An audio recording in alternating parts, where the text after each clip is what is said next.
नमस्कार मित्रों, मैं पंडित कमलाकांत द्विवेदी लखनऊ से आपके बीच उपस्थित हूँ एक दिव्य जानकारी के साथ, नई जानकारी के साथ और आपके जीवन में रोज प्रयोग होने वाले एक ऐसे प्रयोग के विषय में जो आप रोज प्रयोग करते हैं और अज्ञानता के अभाव में उसके कुछ साइड इफ़ेक्ट, कुछ विषमताएं आप साथ लेते हैं। चलते हैं आज हम किचन में, और किचन में स्वाद का राजा कहे जाने वाले नमक के विषय में आपसे चर्चा करते हैं। आज मैं 5 सूत्र समृद्धि के, 5 सूत्र स्वास्थ्य के और 5 सूत्र उसको स्टोर करने के सही तरीकों पे चर्चा करेंगे, क्योंकि ये 15 सूत्र आपकी वैल्यू में 15,000 गुना वृद्धि करेंगे। इसमें कहीं कोई संशय मत करिएगा। जिस तरह नमक कोई छोटी मोटी स्थिति नहीं है, नमक परमात्मा का वो स्वाद है जो किसी भी व्यंजन में उसकी वैल्यू को हजारों गुना बढ़ा देता है। और कहीं यदि उसमें ज़्यादा हो गया तो आप समझिए उसकी चाहे जितनी अच्छी क्वालिटी बनी हो, चाहे जितना अच्छा व्यंजन बना हो, उसकी वैल्यू को हजारों हजार गुना कम भी कर देता है। और बिना नमक के सब अर्थहीन, बेस्वाद नजर आता है। तो इसका जो प्रभाव हमारे शरीर पे होता होगा, जो हमारे घर में होता होगा, जो हमारे प्रभाव पे पड़ता होगा, इसका भी तो कुछ आकलन, कुछ चिंतन हमारे मनुष्यों ने किया है और उसके सही तरीके आपको बताए हैं। आज उन्हीं तरीकों पे मैं आपको चर्चा करूंगा, एक एक करके। कृपया वीडियो पूरा देखिएगा। आपको ये प्रयोग और ये ज्ञान बहुत कम आपको मिलेगा, क्योंकि पिछले 20 वर्षों से अपने अनुसंधान में, अपने प्रयोगों में अनुभूत पाते हुए मैं आज आपके लिए ये लेके आया हूँ। आप सभी दर्शकों के प्रति मेरा जो ये अपनत्व है, ये उसी का प्रतिफल है। सबसे पहले तो नमक का उपयोग जानते हैं। उपयोग आप सभी जानते हैं, लेकिन उसमें कौन सा नमक हमारे लिए सर्वश्रेष्ठ है, कितनी मात्रा में होना चाहिए, इसका आपको ज्ञान होना चाहिए। ये जो हम झुर्र जैसा गिरने वाला जो नमक हम ऐड देखते देखते देखते देखते अपने जीवन में अपना लिए हैं, ये पश्चिमी देशों की सोची समझी एक रणनीति का हिस्सा है, जिसके चंगुल में हम सभी फंस चुके हैं।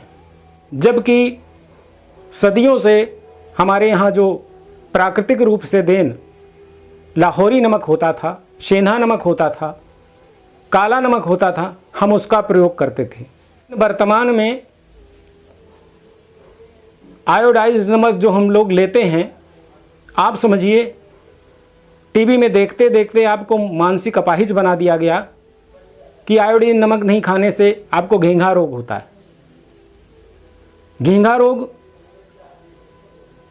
होता है, लेकिन हमारे भारतवर्ष की ऐसी देश काल पृष्ठभूमि और धरातल है कि यहाँ का एटमॉस्फेयर ऐसा है, यहाँ की वनस्पतियाँ इतनी अमृत वाली हैं कि स्वयं उसमें आयोडीन प्राप्त होता है। अब जब आयोडीन की मात्रा ज़्यादा हो जाएगी तब आपके स्वास्थ्य पे विपरीत प्रभाव पड़ेगा। उसका ही प्रतिफल है बीपी, हार्ट अटैक, नपुंसकता, हड्डियों की दिक्कत और स्वास्थ्य का गलना, बिना लड़े बिना भड़े हड्डी का टूटना। ये इसके साइड इफ़ेक्ट हैं। सबसे पहले तो आप अपने किचन से जो फ्री फ्लोर जो नमक आप यूज़ करते हैं, इसको आप अपने घर से बाहर फेंकिए। जब तक हम वो प्रयोग सदियों से करते रहे, हमारे यहाँ रोग भारत में नहीं होते थे। लेकिन ये सोची समझी रणनीति के तहत हर व्यक्ति के पहुँच में ये जो आयोडाइज्ड नमक दिया गया, परोसा गया ज़बरदस्ती, और हम उसके चंगुल में फंसते गए। इसका विपरीत प्रभाव आपके स्वास्थ्य पे पड़ रहा है, जिसका जिक्र मैंने आपसे किया। सीधा नमक चूँकि प्राकृतिक तौर से बनाया गया है, जिसे हम फलाहारी नमक भी बोलते हैं, यदि हम व्रत रहते हैं तो भी उसका कोई साइड इफ़ेक्ट हमारे शरीर पर नहीं पड़ता है। हमारी महर्षियों ने हजारों हजार संधान करके ये चीज़ हमको खाने के लिए बताया है।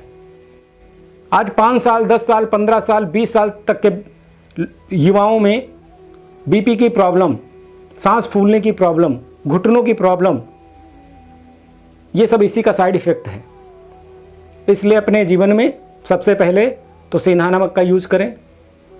ये जो नमक हम लोग लेते हैं ये समुद्री नमक होता है। समुद्री नमक को बनाने में मात्र 10 से 15 पैसे का खर्चा होता है प्रति किलो।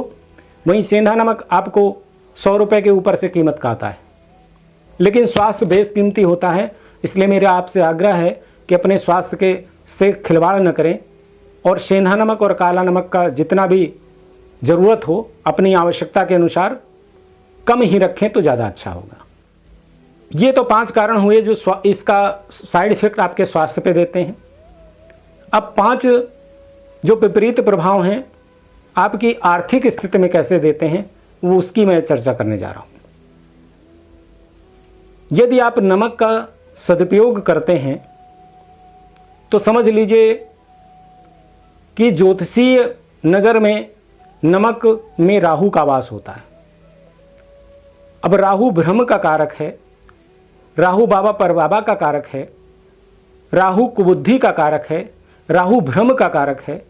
तो समझ लीजिए यदि आप इसका दुरुपयोग करते हैं, अपने भोजन में बढ़ा के लेते हैं, तो सबसे पहली चीज़ भ्रम कहाँ करेगा? मस्तिष्क में। और मस्तिष्क चूँकि पूरे शरीर का कमांडर होता है तो समझ लीजिए इसका साइड इफेक्ट पूरे शरीर को झेलना पड़ेगा। इसलिए सबसे पहले तो नमक का सदुपयोग करना सीखिए अपने भोजन में। यदि चटक नमक आप खाते हैं तो उसमें यथासंभव कमी की जाए। भारत में 5 ग्राम तक की मात्रा को WHO ने माना है कि वो स्वास्थ्य के पैराग्राफ पे सही है, लेकिन आप स्वयं आकलन करें कि 24 घंटे के भोजन में प्रति व्यक्ति लगभग 2.5 से 3 चम्मच यूज कर रहे हैं। हमारे वरिष्ठ डॉक्टर जो हृदय रोग के विशेषज्ञ हैं, जो हड्डी रोग के विशेषज्ञ हैं और जो बीपी रोग के विशेषज्ञ हैं, उन लोगों का अपना एक मंतव्य है कि नमक को जितना शरीर में कम रखा जाए उतना अच्छा है। क्योंकि नमक की प्रकृति क्या होती है? शरीर की गंदगी को खींच के और शरीर के बाहर को निकालता है। पहले के ज़मानों में आपने देखा होगा जो समुद्री नमक हम लोग घर में यूज करते थे, उसे रखने के लिए मिट्टी की हंडी का प्रयोग करते थे। आज घर में हम कई कंटेनरों में उसे रखते हैं, जबकि यह तरीका खराब है। यदि आप प्लास्टिक में रखते हैं तो शुक्र ग्रह आपका खराब होता है। इसलिए सबसे बढ़िया रखने का तरीका जो है वो कांच की बरनी में है। कांच की बरनी में रखने से उसमें किसी तरह का मॉइस्चर नहीं आएगा और किसी तरह का उसका परावर्तन होकर आपके एटमॉस्फेयर को खराब नहीं करेगा। सबसे पहली चीज़। दूसरी चीज़, जब कांच के बर्तन में रखा गया नमक होगा तो आप बड़ी सावधानी से उसे अपने उपयोग में लाएंगे और उसके सदुपयोग से ये होगा कि जितना ज़रूरत होगा उतना ही नमक आपसे निकलेगा। ज़्यादा होने कम होने का कोई सवाल ही नहीं होता, क्योंकि जब आप संभाल के काम करेंगे तो आपका दिमाग दिल वहीं लगा रहेगा कि कांच की बरनी है, टूट न जाए। तो इसका एक ये भी फायदा होगा कि आप उसका सदुपयोग करेंगे, उसके प्रति कृतज्ञता व्यक्त करेंगे। तीसरा, नमक को कहाँ पर रखा जाए, किचन में कहाँ पर रखा जाए। सबसे बढ़िया दिशा उसकी दक्षिण दिशा होती है, लेकिन यदि गैस चूल्हा जहाँ रखते हैं ठीक उसके आसपास ही उसको रखना चाहिए। ये भी एक तरीका बहुत अच्छा है, क्योंकि एक तो उसे खोजने में आप दिक्कत नहीं होगी, दूसरा भूलने का सवाल नहीं रहेगा। तीसरी चीज़, गैस से होने वाली गर्मी से उसके अंदर मॉइस्चर नहीं आएगा। जो मॉइस्चर आता है वो घर का नेगेटिविटी होती है, और यदि आप नेगेटिविटी को अपने भोजन में सेवन करेंगे तो आपके मन मस्तिष्क में भी उसका साइड इफेक्ट पड़ता है। इसलिए नमक को गैस के आसपास रखें, क्योंकि गैस के आसपास सूर्य की ऊष्मा का प्रभाव रहता है, गर्मी का प्रभाव रहता है, और जहाँ पे आग होती है, जहाँ पे गर्मी होती है, वहाँ पे माइनस ऊर्जाएं नहीं आती। क्योंकि नमक हर व्यंजन में पड़ने वाला एक ऐसा पदार्थ है, सलाद में भी डाला जाता है, अचार में भी डाला जाता है, सब्जी में भी डाला जाता है, दाल में भी उसका यूज़ करते हैं, और भी कई तरह से हम घर में प्रयोग करते हैं। यदि आप अपने जीवन में नमक के 5 प्रयोग को अपनाएं तो महीने 2 महीने 10 दिन का प्रभाव नहीं बताना, मैं 24 घंटे में प्रभाव आपको दिखेगा। आप करके देखिए, तब आप मेरी बात को मानिएगा। जीवन के ऊहापोह की दिशा में व्यक्ति कभी न कभी चंद्रमा के गोचरवश चिंताग्रस्त होता है, डिप्रेशन में जाता है। ऐसी स्थिति में समुद्री नमक आप हाथ में ले लें 5 मिनट, और उसे किसी लोटे में पानी में गला दें, और गलाने के बाद आप अपने किचन के सिंक में डाल दें। तत्काल आपको प्रभाव मिलेगा इसका। आप देख के देखिए, 10 मिनट में आपको मेंटली जो प्रेशर होगा वो कम मिलेगा। इसके अलावा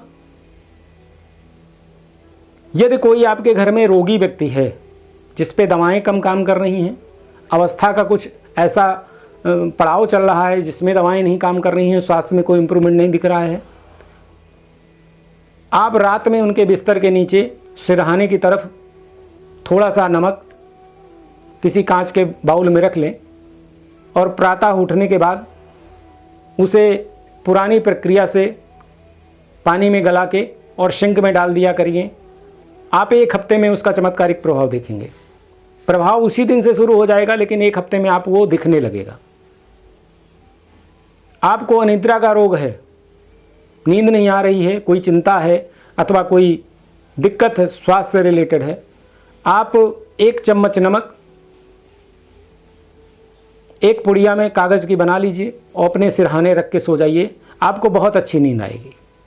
इसके अलावा एक बहुत बढ़िया ज्योतिषी मैं प्रयोग बता रहा हूँ जो आपके जीवन में सोए भाग्य को जगा देगा। आपके प्रयास जो उसी काम के लिए हो रहे थे, अब तक नहीं सफलताएं मिली हैं, आप करके देखिए, आपको इसका त्वरित प्रभाव पड़ेगा। घर के अगल बगल यदि कोई देसी गैया मिल जाए आपको,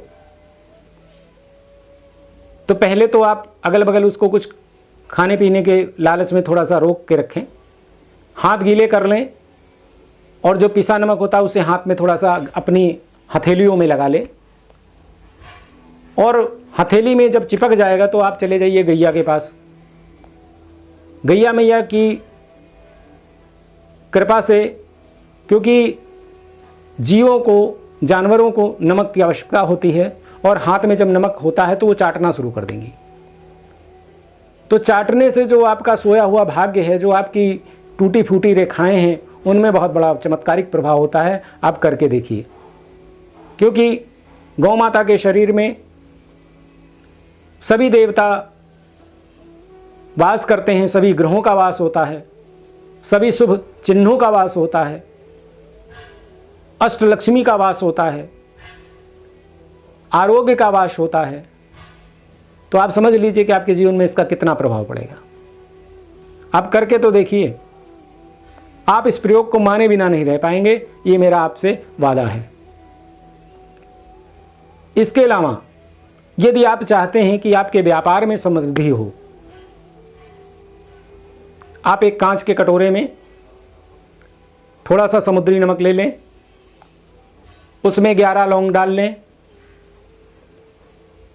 और उसमें थोड़ा सा कपूर डाल लें। शुद्ध कपूर बहुत अच्छा होता है, ये जो टिक्की वाला कपूर होता है ये शुद्ध नहीं होता है, तो कृपया इसका ध्यान देंगे तो ज़्यादा आपको लाभ मिलेगा। आज वर्तमान में सबसे बड़ी विषमता ये है कि शुद्धता की कोई गारंटी नहीं, यहाँ तक जहर की भी शुद्धता की कोई गारंटी नहीं है कि जहर खाने के बाद आदमी का अंत हो ही जाएगा।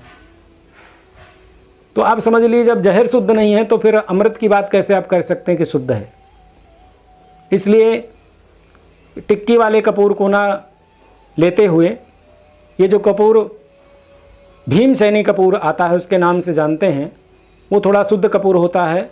या बाबा रामदेव ने अपना एक कपूर निकाला है, वो भी शुद्ध कपूर है। महंगा है, 1200 रुपये किलो का पड़ता है, लेकिन आपके जीवन से ज़्यादा पैसे नहीं वैल्यू रखते हैं। आप करके देखिए, आपके व्यापार का जो माध्यम है, आप पैसे आने की जो माध्यम है, उसमें कुछ ना कुछ आपको उन्नति ज़रूर दिखेगी। एक हफ्ते में जब नमक में थोड़ा सा गीलापन लगने लगे तो आप उसी गला के और फ्लैश में, कुछ लोग अपने प्रयोगों में इसका पोछा लगाने को बताते हैं, लेकिन पोछा आप कभी ना लगाइएगा, क्योंकि जिस नमक की इतनी महत्ता है, इतनी वैल्यू है कि आपकी वैल्यू में या जिस व्यंजन में पड़ता है उसकी 1000 गुना वैल्यू बढ़ा देता है। यदि आपके पैरों में पड़ेगा तो ये उसका दुष्प्रभाव होगा, ये आपको दुख देगा। तो कभी भी पोछा लगाने के स्थिति में मैं कभी समर्थन में नहीं हूँ, लेकिन बहुत से लोग इस प्रयोग को बताते रहते हैं। अगला समृद्धि का एक उपाय मैं बता रहा हूँ। यदि आपके घर में ऐसा लग रहा है कि किसी ने कोई जादू कर दिया है, टोना कर दिया है, नज़र दोष हो गया है, तो खड़ा नमक, जो समुद्री नमक होता है, जो ढेले वाला नमक आता है, आप ले लें और उसमें एक कील, लोहे की घर में जो भी हो, पुरानी नई से कोई मतलब नहीं, एक कील, और उसमें जितने सदस्य हों उतने काली मिर्च के दाने 1 हफ्ते आप घर में रखें। उसके बाद जब थोड़ा मॉइस्चर होने लगे तो उसे घर के बाहर निकाल दें। ये प्रयोग आपके घर की जितनी भी माइनस ऊर्जाएं हैं, जितना भी किया कराया है या किसी तरह की कोई माइनस ऊर्जा है, उसमें बहुत रक्षा करेगा। आप देखेंगे इसके प्रयोग से बहुत लाभ मिलता है। यदि आपके घर छोटे बच्चे हैं, उन्हें नज़र लग जाया करती है, तो हमारी माताएं बहनें बहुत पुराने से ये करती आ रही हैं। 2 मिर्चे ऐसे सूखे ले लीजिए जिनके डंठल टूटे ना हों, थोड़ा सा आप नमक ले लें और थोड़ा सा आप राई ले लें, काली राई। ये तीनों चीज़ों को आप, जिस बच्चे को नज़र का अंदेशा है, आप संध्या काल के समय, गोधूल बेला के समय 7 बार उतार लें और घर के बाहर कहीं कोई, यदि आप धूनी देने का कोई व्यवस्था है या आग की कोई व्यवस्था है, तो उसे घर के बाहर ले जाके जलाएं तो ज़्यादा अच्छा रहेगा।